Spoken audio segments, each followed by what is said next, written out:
capítulo de número 6, do verso 1 ao verso de número 12. Vamos fazer uma leitura responsiva. 2 Samuel, capítulo 6, do verso 1 ao verso 12.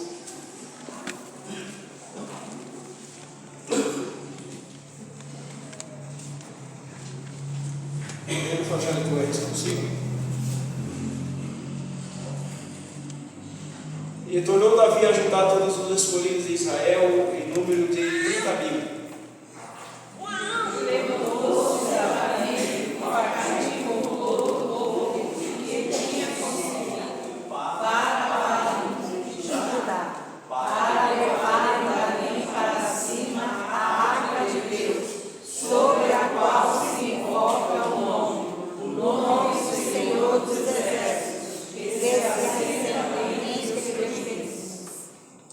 Puseram a arca de Deus em um carro novo e a levaram à casa de Abinadab, que está em Gibeá, e Uzai e Aiô, filhos de Abinadab, guiavam o carro novo. E levando a casa de Abinadab, que está em Gibeá, com a arca de Deus, Aiô ia adiante da arca. E Davi e toda a casa de Israel festejavam perante o Senhor com toda a sorte de instrumentos de pau, de faia, como também com harpas, com saltérios e com tamborins, e com pandeiros e com símbolos. E chegando a ele de Carmon, estendeu a mão à arca de Deus e pregou nela, porque os bois se deixaram perder. Então a ira do Senhor se acendeu contra Uzai, e Deus o feriu ali por esta imprudência, e morreu ali junto à arca de Deus. E Davi se conquistou, porque o Senhor havia com grande justiça, e chamou aquele lugar Perez-Uzzá, até o dia de hoje. E temeu Davi ao Senhor naquele dia, e disse: como virá a mim a arca do Senhor? E não quis Davi retirar para junto de si a arca do Senhor, a cidade de Davi, mas Davi a fez levar à casa de Obed-edom, o judeu. E ficou a arca do Senhor em casa de Obed-edom, o giteu, 3 meses, e abençoou o Senhor a Obed-edom e a toda a sua casa. Então avisaram Davi, dizendo: abençoou o Senhor a casa de Obed-edom, e tudo quanto tem, por causa da arca de Deus. Foi, pois, Davi, e trouxe a arca de Deus para cima da casa de Obed-edom, a cidade de Davi, com alegria. Amado Deus, nós te louvamos, bendizemos o teu nome, e mais uma vez aqui estamos diante da tua presença para aprender a tua palavra. Que o teu Espírito Santo nos dê graça, nos dê sabedoria, nos dê entendimento, porque se o Senhor não abrir a nossa mente e os nossos corações, nada nós temos para oferecer à tua igreja, porque a tua palavra, Senhor, ela é pão que alimenta, Senhor Jesus. Alimenta a nossa alma nessa noite com a tua palavra, que sejamos fortalecidos, renovados e transformados pelo poder da tua presença. Já foi lido nessa noite: vinde e comprai sem dinheiro vinho e leite. Jesus, nós estamos aqui, Senhor, para receber de ti, Senhor, essa porção, para, ó Deus, nos fortalecer a nossa vida diante da tua presença. Continua conosco, por tua infinita graça, bondade e misericórdia que clamamos, e crendo, Senhor, nessa noite que tu estás conosco, nós assim somos agradecidos em nome de Jesus. Amém e amém. Bom, nós não vamos voltar no assunto da semana passada, mas nós repetimos a leitura do mesmo texto, mas ainda ontem no culto que nós tivemos aqui da UPADEB, culto abençoado que tivemos ontem aqui, onde Deus falou conosco poderosamente através da sua palavra, me veio algo no coração, e também não vai fugir do assunto que nós estamos trabalhando sobre a ação do Espírito Santo no Antigo Testamento. E como o Espírito Santo de Deus ele agia no meio do povo nesse período para que fosse mantido a presença dele no meio do povo de Israel. A arca era o maior símbolo da presença de Deus em meio ao povo. Porque naquele tempo, só relembrando aos irmãos, naquele tempo, o Espírito Santo de Deus não era derramado sobre qualquer pessoa. Quando eu falo qualquer pessoa, não estou aqui desdenhando de ninguém, mas apenas havia uma manifestação mais enfática, mais evidente, na vida de pelo menos 3 tipos de pessoas em Israel, fora os da tribo de Levi, como por exemplo os reis, os profetas e os sacerdotes. Esses recebiam de Deus uma porção do Espírito Santo de maneira diferenciada, porque eles tinham algumas responsabilidades a mais. No caso do sacerdote, oferecer sacrifício a Deus por ele e pelo povo, e levar os pecados do povo a Deus, e também trazer o perdão de Deus ao povo. Os profetas, porque eles recebiam a mensagem de Deus, eles eram o oráculo de Deus, era o meio pelo qual Deus se utilizava para falar e trazer a mensagem para o povo através dos profetas. Isso era o dom de profecia. E na verdade o profeta naquela época, ele era um profissional, né? Era um cargo que ele tinha, que ele exercia. Não era basicamente apenas um dom de profecia. Hoje nós não temos mais profetas como era no Antigo Testamento. As pessoas hoje dizem assim: eu sou profeta de Deus. Ele pode ser profeta durante o momento que ele está pregando, que ele recebe a palavra de Deus ali, mas ele não pode se auto-intitular um profeta. Por quê? Porque profetas nos moldes do Antigo Testamento hoje já não existe mais. Os profetas nos moldes de Elias, de Eliseu, até do próprio Abraão, né? Esses homens, eles tinham uma porção extraordinária do Espírito de Deus sobre a vida deles. Mas nos dias de hoje nós temos um dom de profecia que também pode ser buscado por qualquer pessoa. Então, vivendo o tempo da graça, na graça, os dons do Espírito Santo de Deus, ele tem uma ênfase maior, um campo maior de abrangência. Então qualquer pessoa pode receber de Deus o dom de profecia. Qualquer pessoa nos dias de hoje pode receber o dom de interpretação de línguas, o dom da ciência, o dom da sabedoria, o dom de operação de maravilhas. Hoje a graça nos possibilita isso, porque o Espírito Santo de Deus, ele é derramado a todos. Mas por que todos não têm? Porque nem todos buscam, mas se buscarmos, com certeza o Espírito Santo de Deus, ele está aí à disposição para ser derramado sobre nós e trabalhar em nossas vidas. Porque quando o Espírito Santo de Deus ele é derramado, irmãos, ele tem pelo menos 2 funções ou 3 funções na nossa vida. A primeira função do Espírito Santo de Deus é nos convencer do pecado, da justiça e do juízo. Ou seja, ele trabalha em nós. Por que o Espírito Santo de Deus sempre veio trabalhar em nós? Para moldar a nossa vida de acordo com a palavra de Deus. Ele nos convence de que o mundo já não serve mais para nós. Então, por isso, essa é uma das funções do Espírito Santo de Deus, trabalhar em nós, e ele trabalha nos convencendo o quanto o mundo é perigoso e hostil para o ser humano, e principalmente aqueles que aceitam Jesus como Senhor e Salvador Jesus Cristo. Mas, de modo geral, o mundo é hostil, porque o pecado está aí. Então, quem convence o mundo do pecado é o Espírito Santo. Então, ele trabalha primeiramente em nós, mudando não a nossa natureza, né? Porque a nossa natureza pecaminosa, dificilmente ela será mudada. Ou diga-se de passagem, que ela só será mudada quando nós somos arrebatados e estivermos vivendo literalmente no reino milenar.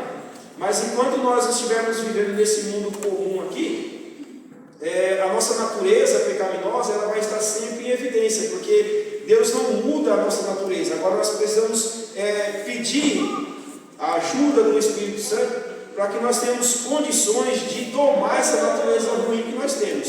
E nós só conseguimos domar a nossa natureza ruim através do trabalhar do Espírito Santo de Deus em nossas vidas. Então ele trabalha fazendo o quê? Ele trabalha transformando, ele trabalha ajudando, ele trabalha convencendo, ele trabalha nos mostrando por onde que nós devemos andar, por onde não devemos andar, o que devemos falar, o que não devemos falar, como devemos agir em determinadas situações, como não devemos agir em determinadas situações, quando a coisa serve para mim, pouco não serve, o Espírito Santo de Deus ele vai nos fazer entender isso. E basta nós abrirmos mão do nosso próprio eu e deixar que o Espírito Santo de Deus ele trabalhe nos nossos corações. Então, quando há esse comportamento de reciprocidade, podemos dizer assim, ou seja, você responder à altura daquilo que a palavra de Deus exige, fica fácil para o Espírito Santo de Deus entrar no coração da pessoa, renová-la, batizá-la, encher dos dons do Espírito Santo, dar a ela o dom de profecia, o dom de interpretação de línguas, o dom de interpretação de maravilhas,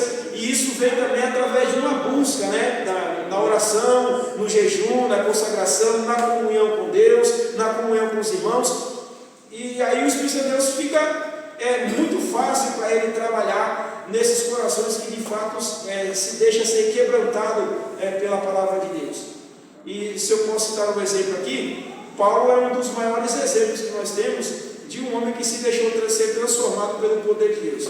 E mesmo ele sabendo que o que Deus já havia falado para ele, que ele ia sofrer por amor do Evangelho, ele não se priva de se entregar ao Espírito Santo de Deus. E os irmãos conhecem bem a história de Paulo, que foi o pregador dos gentios, e o quanto aquele homem sofreu. Já foi citado aqui alguns cultos atrás, que ele tomou 5 vezes, ele foi chicoteado pelos judeus, pelos romanos, por causa da pregação do Evangelho, foi apedrejado, teve que fugir da sua pátria, mas ele entendia que ele precisava pregar o Evangelho. Por quê? Porque o Espírito de Deus havia transformado ele de dentro para fora, e ele tinha convicção do Deus que ele servia.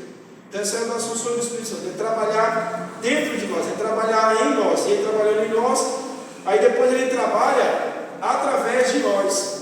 Por que através de nós? Porque depois que nós nos deixamos ser transformados pelo Espírito Santo de Deus, ele nos cerca dos seus dons, nós nos tornamos agora instrumentos nas mãos de Deus. E se tornando um instrumento tem vida própria? Sim ou não? Vamos entender. Uma guitarra pode se tocar sozinha? Não. Tem aqui os músicos aqui, né?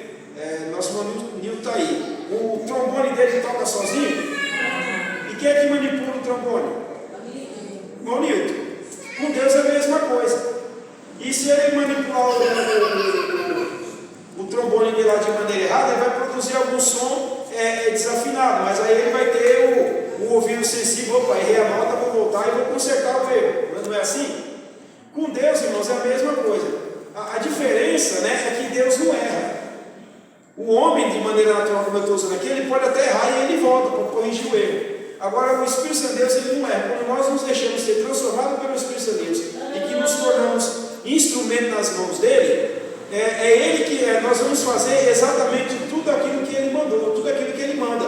Então nós não vamos olhar para as barreiras, para as dificuldades, para os problemas, para as perseguições, para as adversidades, por tudo aquilo que nos cerca, que tende a querer nos fazer desanimar. Não, porque nós somos um instrumento na mão de Deus, e Deus sabe o que faz e como faz.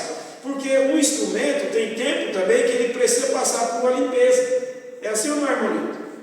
E aí ele tem que pegar algum produto ali de limpeza, esfregar mesmo aquele instrumento e trabalhar para deixar ele limpinho, E se de repente por dentro também, até por dentro, tem um instrumento que tem um tipo de uma flanela que o camarada enfia lá dentro do instrumento ali para tirar todo o resíduo de saliva que possa ter ficado ali, para não atrapalhar o uso do instrumento. A mesma coisa somos nós.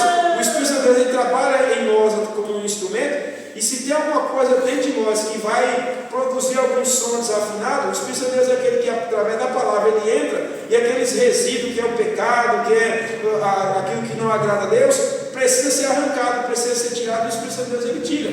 Para quê? Para que esse instrumento ele não produza um som desafinado a ponto de fazer com que as pessoas que estão ouvindo o seu som saiam correndo, mas se torna um instrumento agradável. A mesma coisa é o cristão. Quando ele se deixa usar pelo Espírito Santo de Deus, o Espírito Santo de Deus molda o seu caráter e a vontade do próprio Deus, e ele começa a trabalhar e começa a fazer exatamente aquilo que Deus o orienta a fazer. Só que no meio do caminho ele vai sempre cometer algumas gafes, alguns erros. Aí é necessário que o Espírito Santo de Deus traga ele de volta. Vem aqui, vamos corrigir seu erro aí, para um pouquinho por aí, não é tempo disso, não é tempo daquilo, está indo muito para frente, ou está indo muito para trás, ou está muito atrasado, ou está muito adiantado, ou está muito saidinho, ou pouco saidinho. Vamos alinhar esse negócio aqui. É assim que Deus trabalha, irmãos, na nossa vida. Então o Espírito Santo ele trabalha em nós e ele trabalha através de nós. Essa introdução que eu faço dessa mensagem tem tudo a ver com a vida de Davi. Porque Davi, ele é esse homem que ele entende que Deus tem um plano na vida dele. Ele já está agora assentado sobre o trono de Israel, reinando sobre a nação de Israel. E é um homem que vem com muitas batalhas, é um homem que vem de muitas guerras, vencendo muitas batalhas, subjugando reis, conquistando terras e estabelecendo a paz para o povo de Israel, porque ele subjugava os seus inimigos e os seus inimigos se tornavam tributários. Então, onde Davi colocava as mãos, havia uma prosperidade, havia bênção. Só que lembra da história que durante 20 anos, mesmo o Davi, que se assenta no trono de Israel, fazia 20 anos que eles não sabiam o que era o culto de louvor e adoração a Deus, porque a arca não estava no lugar em que ela deveria estar, mas estava numa cidade chamada Kiriat Jearim. E Davi sente falta da arca e ele manda buscar. O interessante é que quando Davi manda buscar, ele se prepara e manda preparar também um carro de boi novinho para trazer a arca. E simplesmente Davi dá a ideia e o povo concorda. O povo concordou. E lá vai Davi buscar a arca. Os irmãos conhecem a história que nós acabamos de ler. No meio do caminho tem esse episódio.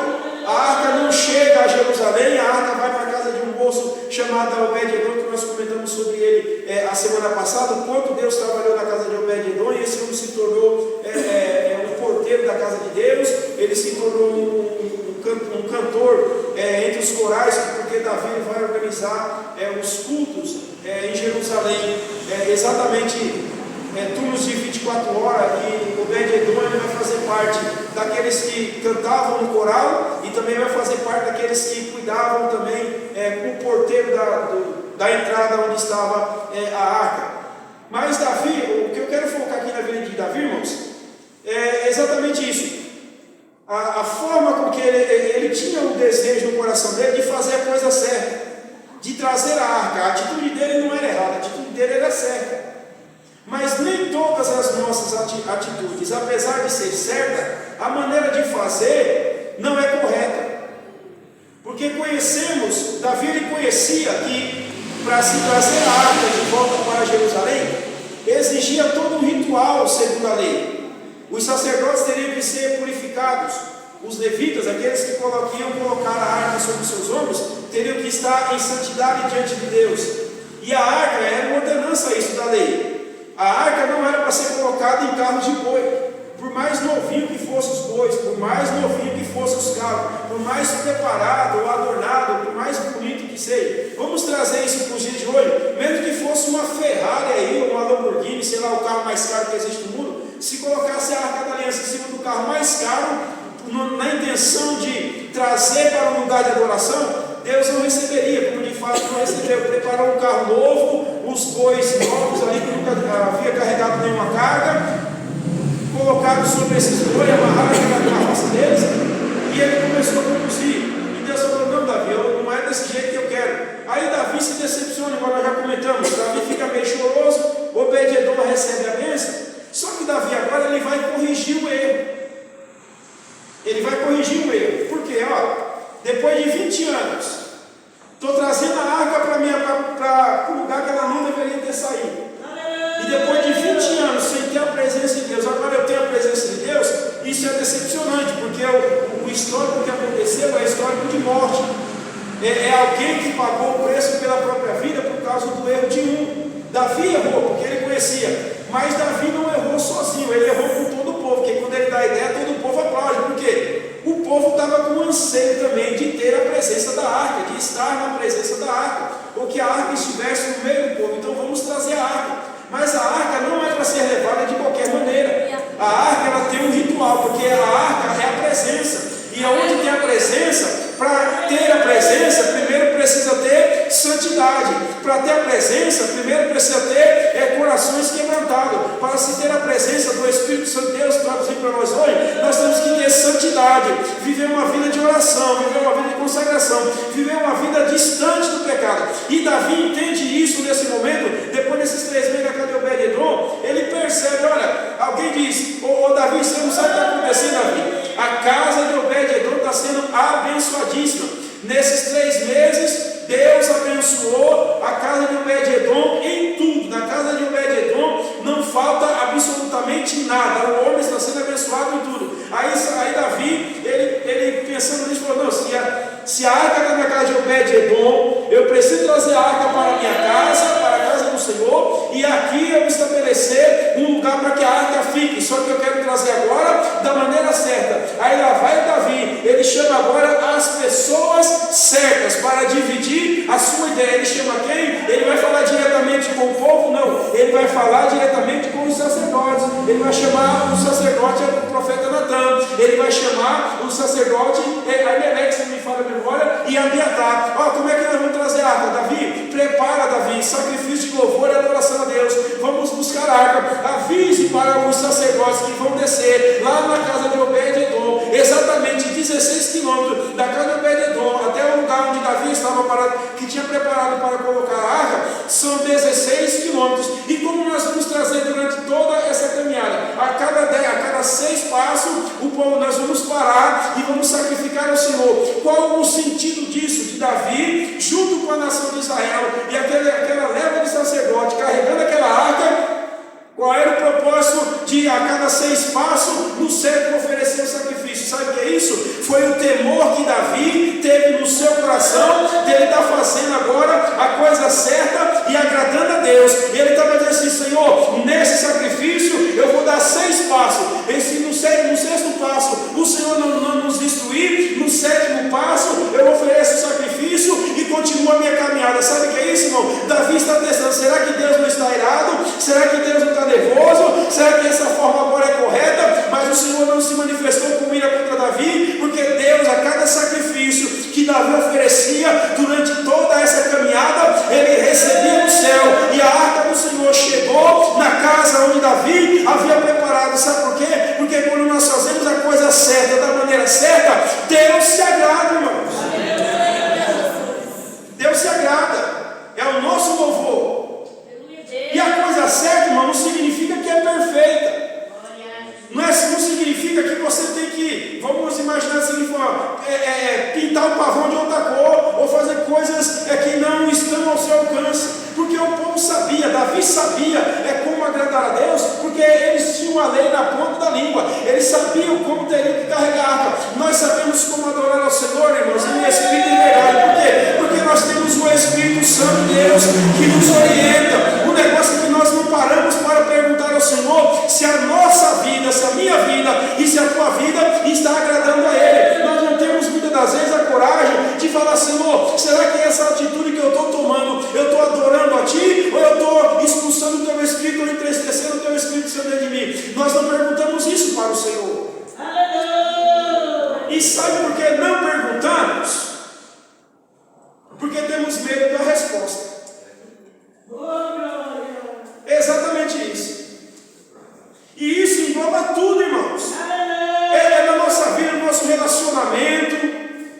É a nossa vida, eu vou pegar no jovem aqui. É a nossa vida enquanto jovem, no namoro. Senhor, será que é a tua vontade? Eu não vou perguntar para Deus. Se Ele falar que não é da vontade, eu vou ter que terminar. E se eu terminar, eu vou ficar chorando. A pessoa vai ficar chorando. Que chore, mas se não for da vontade de Deus, não adianta bater de frente. É nos nossos negócios, quando nós vamos fazer alguma coisa, até na venda de um carro, por exemplo. É tempo de fazer ou não, Jesus? Tudo que nós vamos fazer, irmãos, se temos um propósito de ser um verdadeiro adorador, tudo aquilo que pode atrapalhar o nosso sentimento com relação a Deus, nós precisamos primeiramente procurar diante de Deus se aquilo que iremos fazer é ou não da vontade de Deus, porque aparentemente pode até ser bonito. A primeira vez que Davi armou aquela multidão, um monte de gente, desceu lá para a cidade de Quiriat-Jearim, a arca está subindo, o povo vem atrás adorando, olha, vem todo mundo glorificando, adorando, talvez cantando hinos de louvores a Deus, dando graças a Deus porque a arca está vindo, mas no meio do caminho tem uma não grata surpresa. Aquele carro vai cair, a arca vai cair, alguém toca naquela arca e Deus manda um raio do céu e mata um homem. Por quê? Porque da primeira vez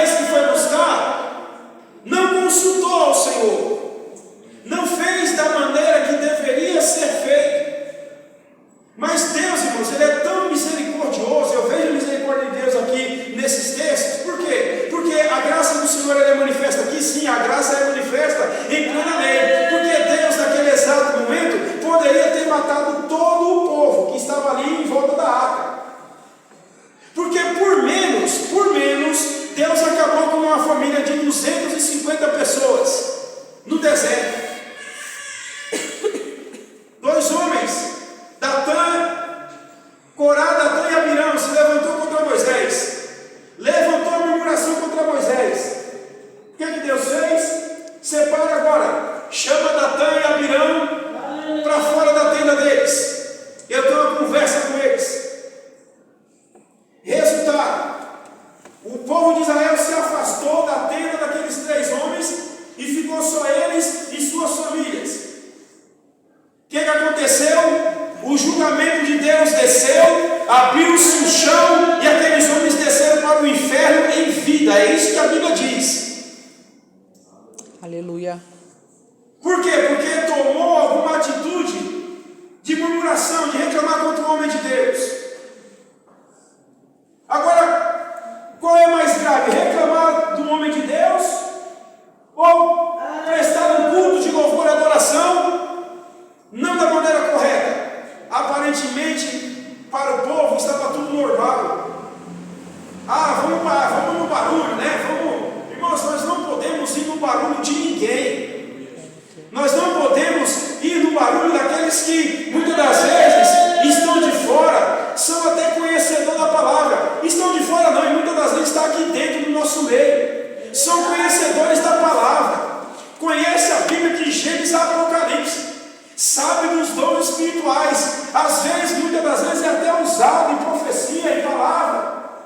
Mas quando se trata de adorar em comunhão, não sabe fazer a coisa certa. Por quê? Porque acha que tem que ser do jeito dele, da maneira dele. E se não for do jeito dele e da maneira dele, está tudo errado. Não, nós temos que fazer a coisa de acordo com a vontade de Deus. E nós vivemos, irmãos, no tempo da graça. E se nós vivêssemos no tempo da lei, há muita gente que teria descido da sepultura.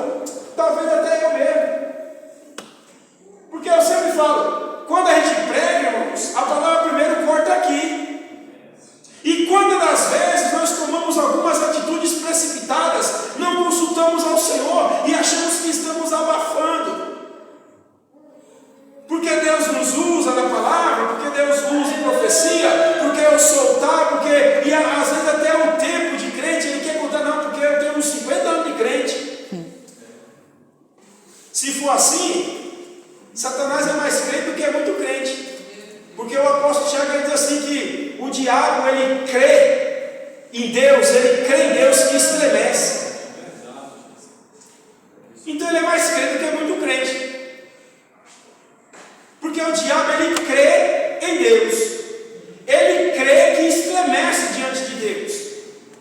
Sabe o que é uma pessoa estremecer? Porque ele reconhece em Deus todo o poder. Ele reconhece em Deus a graça. Ele reconhece em Deus a misericórdia. Ele reconhece em Deus o perdão. Ele reconhece em Deus a benignidade. Ele reconhece no Filho de Deus que ele não tem poder para vencer o Filho de Deus. Ele reconhece em Deus que Deus tem um Filho chamado Jesus e que o nome de Jesus está acima de todos os nomes. E inclusive ele, Satanás, tem que se dobrar diante do nome de Jesus. Ele pode estar numa casa, num lugar, fazendo a maior arruaça, mas pode chegar uma criança de 4, 5 ou 6 anos, e se essa criança clamar pelo sangue de Jesus, pelo nome de Jesus, Satanás ele tem que sair correndo ali. Por quê? Porque ele não suporta o nome de Jesus. Olha, se Satanás corre quando ouve o nome de Jesus, o ser humano é muito mais atrevido do que ele, porque não respeita nem o nome de Jesus, não respeita nem a santidade de Deus. Foi exatamente isso que Davi com a multidão fez pela primeira vez. Não respeitou o nome do Senhor Deus de Israel, não respeitou a santidade de Deus, não respeitou o mandamento de Deus. Aí Deus feriu com o quê? Deus feriu com morte. Sabe por quê? Porque Deus ele é bom, ele é misericordioso, mas também ele é fogo e ele é justiça. Ele é justiça. Ele é justiça. Nós precisamos entender isso. Aleluia. E quando nós nos apresentamos diante de um Deus que ele é justiça, a nossa justiça, como diz o profeta Davi, diante dele é como um trapo de imundícia, não serve para nada. Então, tem muitos aqueles, Davi nessa circunstância, ele poderia muito bem tentar, Senhor, mas eu fui lá buscar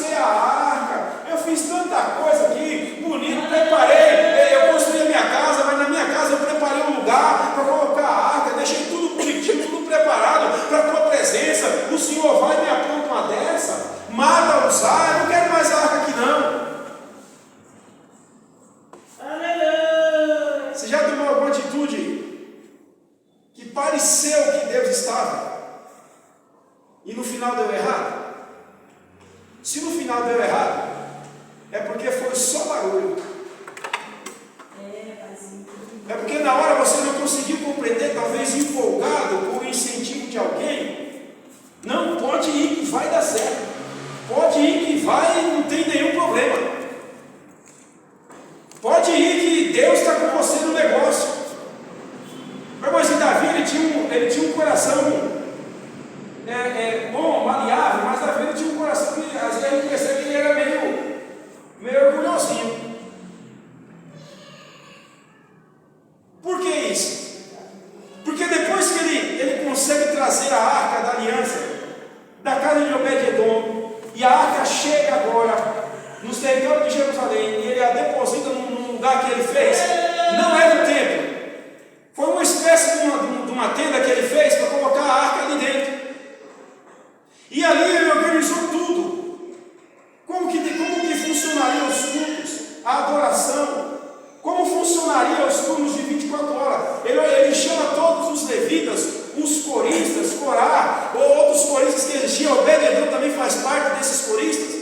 Olha, vamos organizar aqui, nós vamos colocar os príncipes aqui para governar vocês, para tomar conta de vocês, ou seja, o chefe dos obreiros, e vocês vão ficar aqui em cada turno, vocês vão ter o seu coral para cantar, vão ter ali os arpistas, os tocadores de instrumento, de flauta, de símbolo, vão para o templo, vão para o culto, e fiquem ali o tempo todo adorando. Ou seja, era 24 horas naquele lugar, tinha culto, tinha adoração, e aí o coração de Davi se encheu de orgulho. Nossa, vai dar tudo certo agora. Aí ele falou: olha, Natan, o negócio é o seguinte, eu quero fazer um templo para o Senhor. Não é justo eu ter, olha aí meu coração, Davi, não é justo eu ter uma casa e a arca da aliança, a arca do Senhor, ela está colocada debaixo de pano. Então vamos dar a entender que mesmo na casa de Davi, ele fez um cômodo separado ali e pegou a arca e cobriu ela com o pano. Ele falou: isso não é justo, eu vou fazer um templo. O tal do Natan, que era profeta, de Natan, que era profeta, o Natan, que era profeta, corrigindo, chegou diante de Davi: faz tudo o que você quiser, porque tudo que você fizer, do jeito que você está assim com Deus, vai dar tudo certo. Às vezes a gente não tem essa sensação, irmão, no nosso coração. Puxa, eu estou orando, Deus está falando comigo, o que eu fizer aqui, coitado do diabo, coitado de quem atravessar na minha frente. É um erro. E esse erro, ele precisa ser corrigido. Aleluia. Aí quando Deus vê aquela conversa entre Davi e o profeta Natan, e Natan ali não foi usado por Deus, ele foi também pela empolgação. Porque tem muitos profetas que eles profetizam por empolgação. Eu já falei e repito, eu não sou contra o profeta, muito pelo contrário. A Bíblia diz que não havendo profecia o povo se corrompe. Então temos que ter cuidado, que a profecia ela tem os seus propósitos. O profeta ele tem os seus propósitos de Deus, e ele precisa ser literalmente trazer a mensagem que é de Deus. E quando o profeta ele não traz a mensagem de Deus, ele quer profetizar para agradar o outro, aí é um problema. Aí o que acontece? O Davi conversando com o profeta Natan fala: olha, pode fazer, porque Deus, você está assim com Deus, vai embora, faz esse tempo aí. Quando Natan ele sai da presença de Deus, o Espírito Santo de Deus toma Natan: você vai voltar, você vai dizer para Davi que ele não vai construir nada para mim. E agora? E a palavra do profeta, como é que fica? É diferente de Isaías, quando vai trazer a mensagem para Ezequias. É bem diferente, irmãos. Porque a gente pode pegar esses dois textos e igualar, mas é bem diferente. Ezequias estava doente, enfermo, estava numa cama, e a enfermidade que ele estava era para morrer. Deus toma o profeta Isaías. O Isaías vai lá e diga para ele que essa enfermidade que ele está sofrendo aí não é para a vida não, ele vai morrer com essa enfermidade. Aí um rei com o coração quebrantado, quando o profeta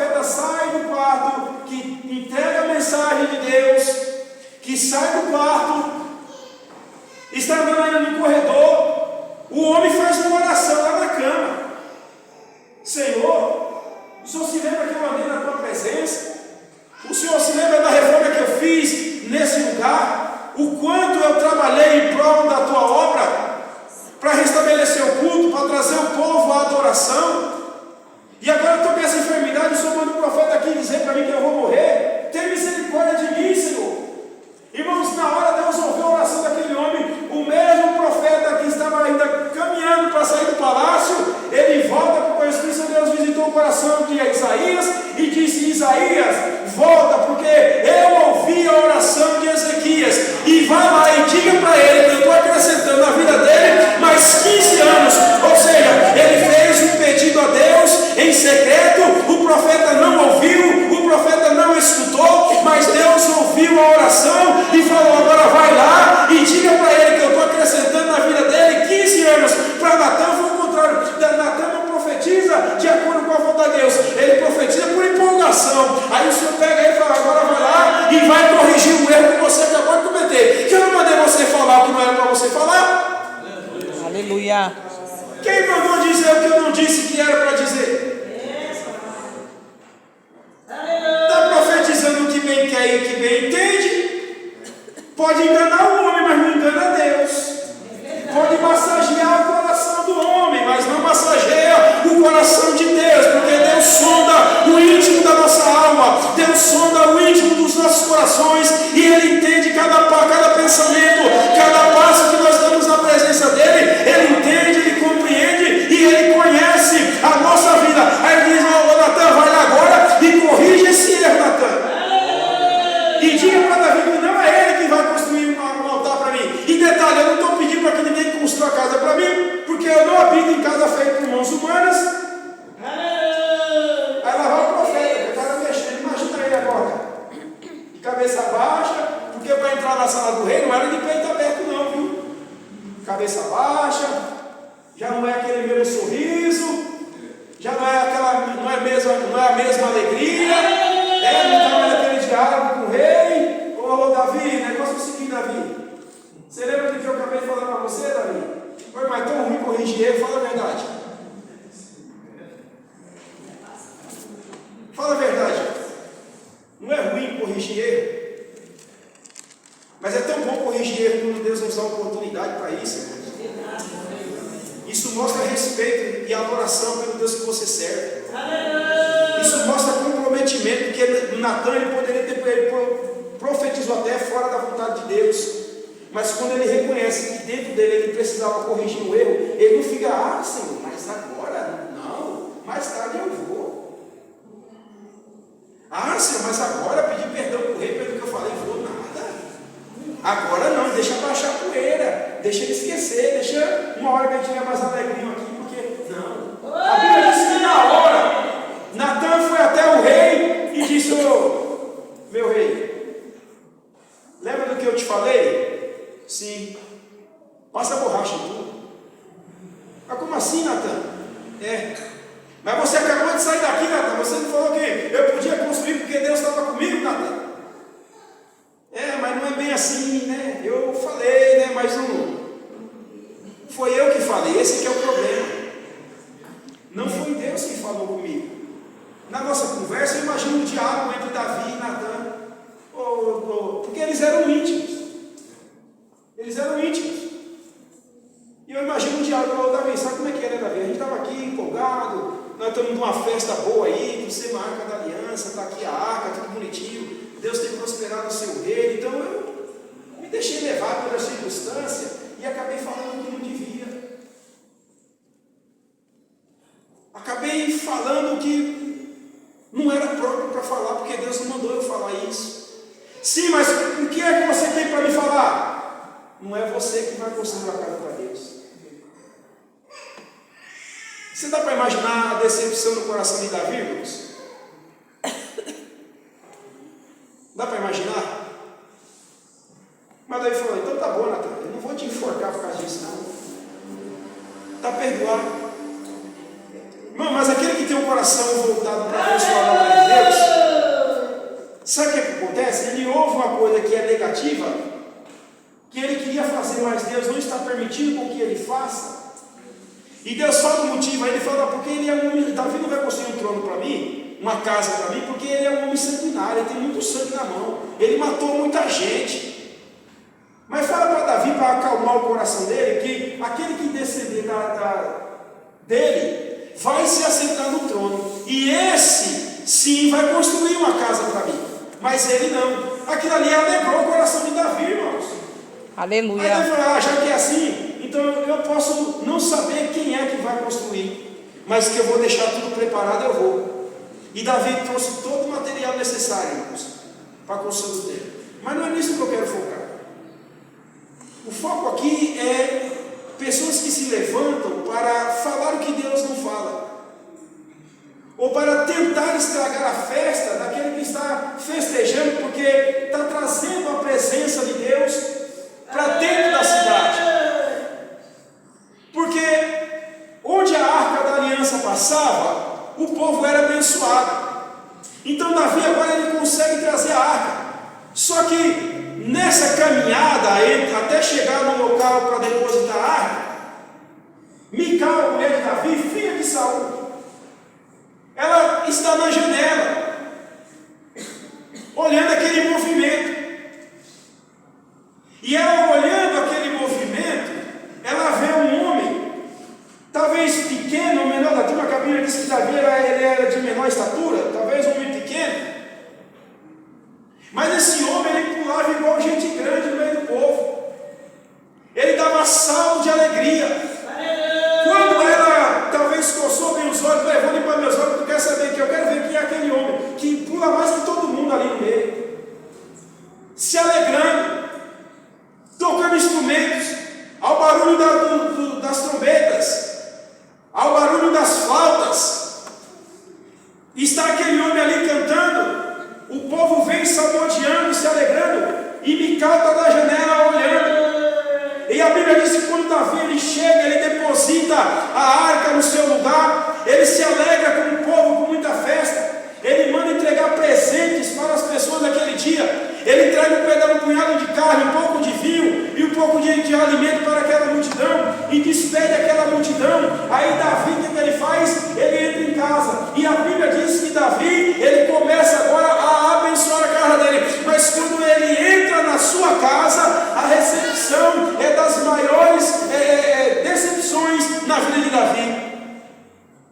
Ele esperava entrar na sua casa e receber uma mulher alegre, uma mulher feliz. Por quê? Porque aquela mulher era também filha de um rei que reinou sobre Israel. Davi está no lugar desse rei. Ela está ali como talvez uma rainha ali, junto com Davi, governando o território de Jerusalém, o território de Israel. Mas simplesmente aquela mulher olha para Davi e diz, muito bonito, hein, homem?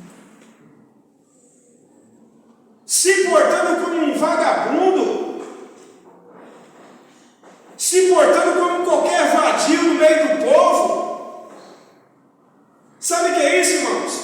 Davi, quando ele estava na presença da arca, ele não queria outra coisa a não ser adorar, ele não queria outra coisa a não ser glorificar, ele não queria outra coisa a não ser agradecer a Deus pelos benefícios que Deus tinha dado a ele. Fazia 20 anos que a arca não chegava em Jerusalém, e 20 anos o povo sem a presença de Deus. Agora imagine, depois de 20 anos, esse homem diante da arca, ele tinha motivo para ficar moribundo, reclamando da situação? Não, ele tinha 1001 motivos para adorar, para glorificar. É sempre que a Bíblia mostra que ele extrapola um pouco, ele vai além do normal, vamos dizer assim, porque a emoção, a alegria de estar na presença de Deus trouxe alegria no coração de Davi. Ele não quis saber se ele era rei, o que ele era, ele sabia de uma coisa: eu estou aqui para adorar o meu Deus, e eu vou adorar ele de qualquer situação, de qualquer circunstância. Eu não quero nem saber a minha posição social, se eu sou rei, se eu não sou. Eu quero adorar a Deus, porque eu estou feliz. Glória a Deus, aleluia. Na presença de Deus, irmãos, quando nós estamos na presença de Deus, nós temos que dar glória, dar aleluia, glorificar, exaltar, porque só Ele é digno de receber o louvor, a honra, a glória e a adoração. Aleluia. Só Ele é digno de ser adorado, só Ele é digno de ser glorificado, só Ele é digno de ser exaltado, só Ele é digno de receber a honra. honra, a glória. Glória a Deus, aleluia. Seu coração está pulando de alegria, estava além do seu próprio limite, porque a Bíblia diz que Davi, ele pulava no meio do povo, ele saltava de alegria na presença da arca. Sabe o que é isso? É um homem se alegrando porque aquilo que estava perdido agora foi achado, a arca está voltando para o lugar certo, a glória de Deus estava na casa. Então ele falou: não quero perder a oportunidade, nem um minuto. Cada passo, uma adoração, cada passo, um aleluia, cada passo, um glória a Deus, cada passo, um amém, cada passo, um aleluia, cada passo, um glória. Davi assim ia glorificar o Senhor. Era aquele Espírito de Deus envolvendo ele, e ele começava a pular de alegria na presença de Deus, em louvor e adoração ao Deus que tudo pode. Por quê? Por causa da presença do Espírito Santo de Deus que estava retornando para ele. Aleluia. E nós precisamos, irmãos, nos alegrar acima de qualquer circunstância. Porque Davi era um homem que enfrentava guerras, era um homem que enfrentava lutas, dificuldades, problemas, era um homem que não tinha sossego. Todo ano era uma guerra, todo ano uma batalha, todo ano Davi estava no campo lutando com os seus soldados, todo ano aquele homem travando a batalha. Aí Deus dá um período de pausa: Davi, descansa um pouquinho aí, nesse período de descanso, Davi, você vai se alegrar. Aleluia. E nós temos que nos alegrar, irmão, na presença de Deus. Pastor, mas você não sabe o problema que eu estou, você quer que eu conte os meus? Mas a ordem aqui, irmão, é se alegrar. Só que um detalhe: o Espírito de Deus me fez ver isso aqui, está registrado na palavra de Deus. À medida que Davi está preocupado em se alegrar e adorar a Deus, tem alguém na janela olhando, está desdenhando. Ó, a situação desse homem. Como é que pode andar desse jeito? Como é que pode adorar assim? Como é que pode isso? Na vez de se alegrar junto, na vez de estar no meio da multidão, porque é o marido dela, é o esposo dela, é o rei de Israel, mas acima disso é o seu esposo. Ó, olhando, eu tenho até vergonha desse homem. Como é que pode um rei se portar desse jeito? Quando um homem bate em casa, pensando que vai receber um abraço, recebe palavras negativas, e ele responde para ela meio áspero, porque ele diz assim, ó, voltando Davi para abençoar a sua casa, verso 20: Mical, filho de Saul, saiu a encontrar-se com Davi e disse: quão honrado foi o rei de Israel, descobrindo-se hoje aos olhos das servas de seus servos, como sem vergonha se descobre qualquer vadio. Ah, que recepção! Verso 21: Disse, porém, Davi a Mical: perante o Senhor que me escolheu a mim antes do que a seu pai e toda a sua casa, mandando-me que fosse chefe sobre o povo do Senhor, sobre Israel, perante o Senhor, me tenho alegrado. Ele responde áspero aqui, irmãos, é uma discussão. Ó, você está pensando o que, ó, Mical? Eu não tenho culpa se seu pai destituiu se Deus destituiu o seu pai do trono e me colocou para reinar no lugar dele. Isso é problema dele, é ele Deus, porque Saul já havia se desviado de Deus há muito tempo. Agora eu estou no lugar do seu pai, só que eu não estou aqui para honrar o nome de Saul, eu estou aqui para honrar o nome do Senhor. Aleluia. E é nele, é a presença dele que eu me alegro. E ainda mais do que isso: envelhecerei e me humilharei aos meus olhos. E aí veja o que ele diz no verso de número 22, a parte B do versículo aqui, ó: e das servas de quem falaste, delas serei honrado. Ou seja, Mical, ela chegou em Davi e falou: você está vendo esse povo que você está adorando aí e pulando no meio deles? Esse povo não vai te respeitar, não, pela sua atitude. Ele falou: não. Olha o verso 3, esse verso diz assim, ó: e das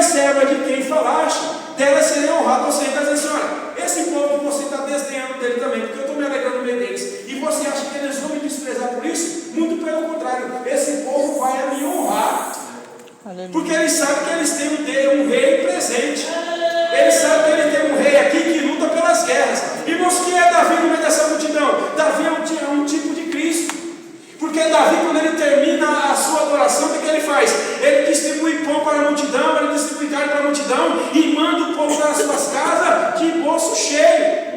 Jesus é a mesma coisa. Jesus, quando ele reunia a multidão, ele operava milagre, ele operava a cura, ele operava a libertação, mas na hora de ir embora, não dispensava o povo vazio não. E houve um tempo que houve uma necessidade, o que ele fez? Ele multiplicou pão e peixe, mas não deixou o povo ir para a sua casa sem se alimentar. Assim, aquele que anda, irmãos, na presença de Jesus, não sai vazio, mas sai cheio, cheio da graça, cheio do poder, cheio da palavra, cheio da honra, porque o Senhor honra aos que o honram. Então nessa noite, honre ao Senhor, adore ao Senhor, glorifique a Ele, porque as mãos dele têm bênção, tem vitória para você nessa noite, porque Davi é um tipo de Cristo aqui.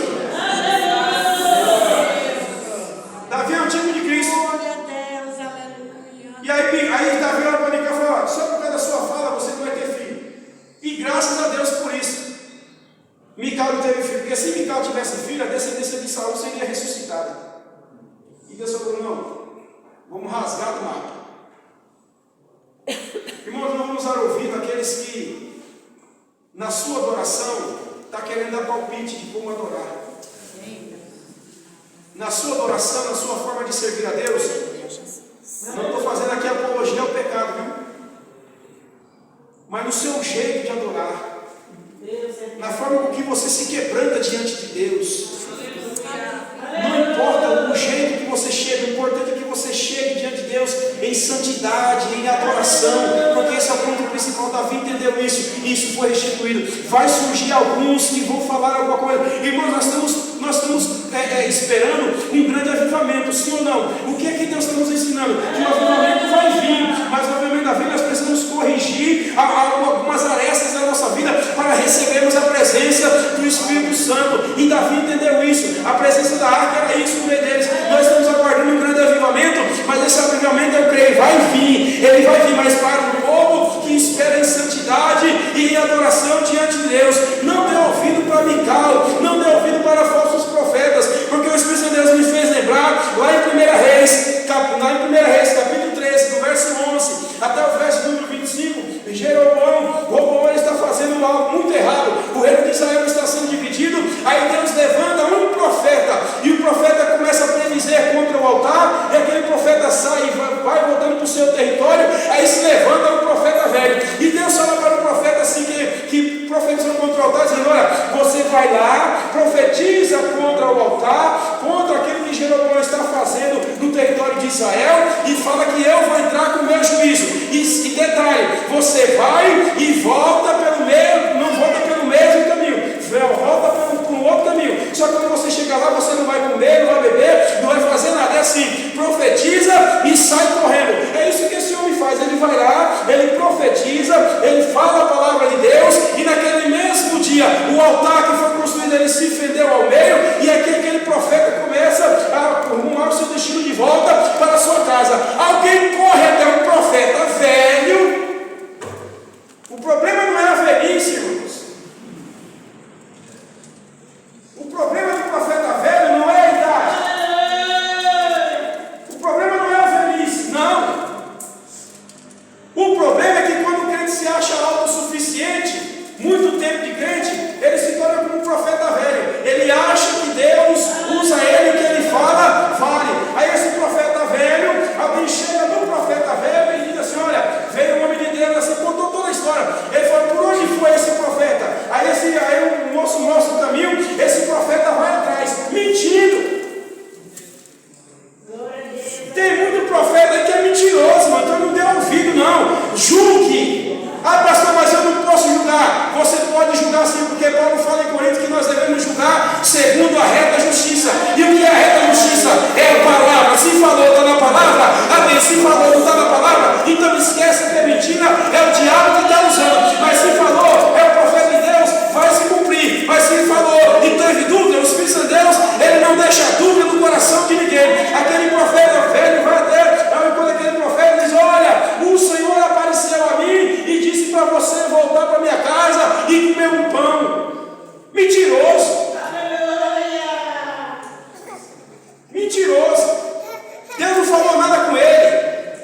sentado à mesa, comendo e bebendo, o Espírito de Deus tomou aquele profeta, ali era o Espírito de Deus falando: olha, porque você não obedeceu a minha voz, e você deu ouvido à voz do profeta velho, você não vai chegar na sua casa. Eu já ordenei que um leão no meio do caminho, ele vai te encontrar e ele vai te matar. Sabe o que é isso, irmãos? Quem ouve profecia ou profeta que não é de Deus, e ouve profecias que ficam perturbadas, porque há uma discussão entre esses dois profetas. Se alguém profetizou alguma coisa para você, minha irmã, se alguém profetizou alguma coisa para você, meu irmão, e você está com dúvida no teu coração, repreenda isso em nome de Jesus. Isso não é de Deus. Porque quando Deus fala, por mais que você esteja na luta, e Deus fala assim: você vai permanecer na luta, Ele te manda um bálsamo. Porque eu já passei por isso. Numa luta terrível, aí alguém olhou para mim e falou: ei, varão, está na prova, hein? Eu falei: na prova, meu, estou no olho do furacão. Eu falei: aguenta mais um pouquinho. Eu falei: eu pensei que ia me dar a bênção. Aguenta mais um pouquinho, porque essa prova ainda vai durar 1 ano. 1 ano. Eu falei: é mesmo? Eu falei: é 1 ano. Amém. Irmãos, eu não xinguei a irmã, eu não falei mal da irmã, não estou encontrando, nós estamos na mesa lá, tomando um café, conversando, lá de Osasco, essa irmã. 1 ano, irmão, certinho passou. Quando chegou 1 ano, Deus cumpriu com a promessa dele. Glória a Deus. Sabe o que é isso? Quando Deus fala que a luta vai continuar na tua vida, Ele passa um bálsamo no teu coração, Ele provê o que você precisa. Então, se você ouviu alguma coisa que está magoando o seu coração, está te deixando na dúvida, põe essa palavra em prova, segundo a palavra de Deus, e você vai ver que não foi Deus que falou. E se Deus está me pondo essa palavra no meu coração, eu tenho certeza, convicção, que alguém está aqui e ouviu uma palavra da boca de alguém que se diz profeta